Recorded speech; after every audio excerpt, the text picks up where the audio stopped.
मलिक अहमद खान साहब, वो कौन था जिसने चीफ सेक्रेटरी पर दबाव डाला, कहने जी ऑफिस में बंद कर दिया, पूरे सूबे का सबसे बड़ा ब्यूरोक्रेट है, उसके साथ ऐसा सलूक किया, तहरीक इंसाफ इल्ज़ाम लगा रही है, ये किससे कराया आपने ये सारा काम?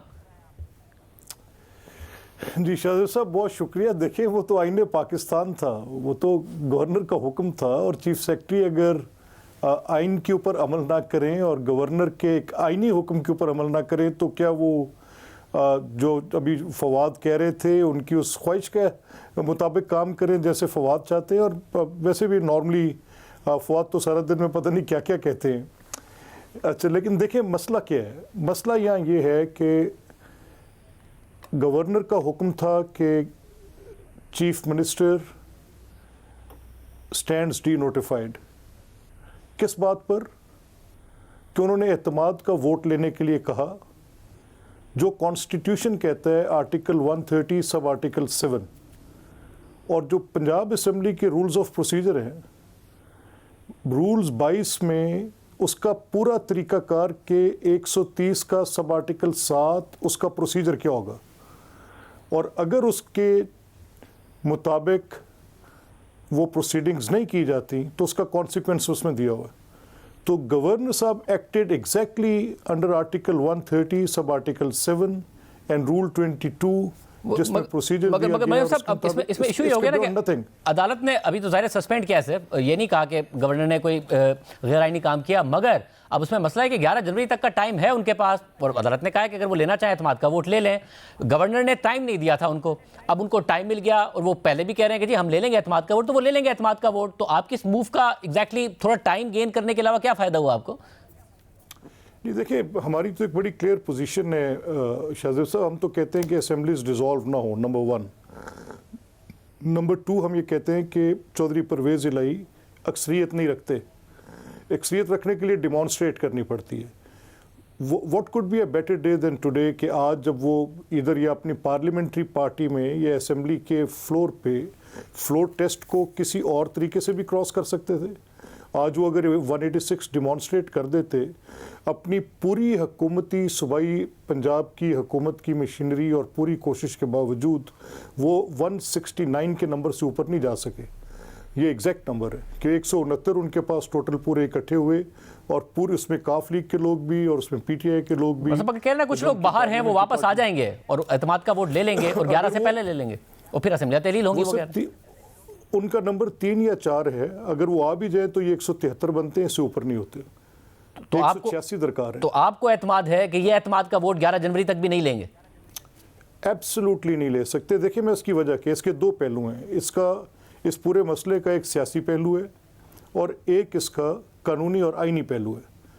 अब जो सियासी पहलू है वो क्या है कि इमरान ये चाहते हैं कि मैं असेंबलीज डिसॉल्व करूं।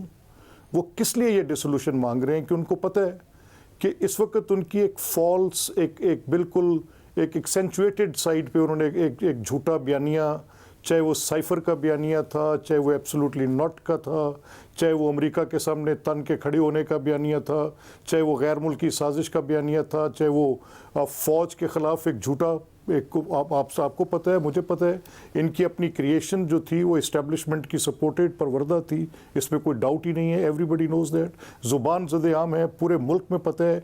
इतने एविडेंसेस हैं कि मैं आपके शो का वक्त ज़ाया नहीं करना चाहता, और कॉन्क्रीट एविडेंसेस। अब इसके साथ सर जब अगर आप एक ऐसी पोजीशन लें कि जब वो इस्टेब्लिशमेंट आपकी गवर्नमेंट बनाने के लिए जो उसके ऊपर सारी वो सिलेक्टेड इलेक्टेड की सारी कैंपेन जो थी, और उसके बाद आगे जैसा वो तो अभी भी इशारा कर रहे हैं कि चीफ सेक्रेटरी को कल किसी तरीके से मैनेज किया गया है, वो अभी भी उस तरीके इशारा कर रहे हैं। मगर मुझे ये वाला मामला एड्रेस कर दें। आप ये कह रहे हैं कि ये नहीं लेंगे, वो कह रहे हैं एतमाद का वोट लेंगे।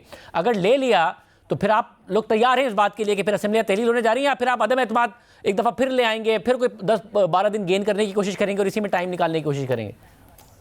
नहीं शायद साहब, देखिए, अगर तो वो अब देखिए ना, पोजीशन आ गई कि हाई कोर्ट ने ये बात भी साथ कही कि उनको एतमाद का वोट लेना है, और साथ ये भी कहा कि उस वक्त तक जब तक कि ये एतमाद का वोट नहीं लेते तब तक असेंबलीज को तहलील नहीं करेंगे।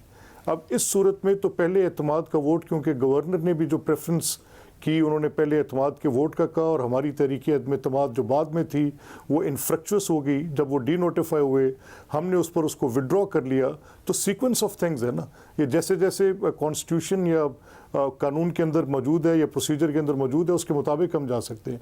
मैं ये कहना चाह रहा हूँ, ये दबाव वाली बात जो कह रहे हैं कि किसी ने कहा, ये मैं आपको एग्जैक्टली बता सकता हूँ बिकॉज एट बीन इसकी मैं आपको आपके सामने बात ये रख रहा हूँ कि ये दबाव जब इनकी मर्जी के खिलाफ फैसला है तो ये दबाव के झूठे बयानिए तरतीब देते हैं।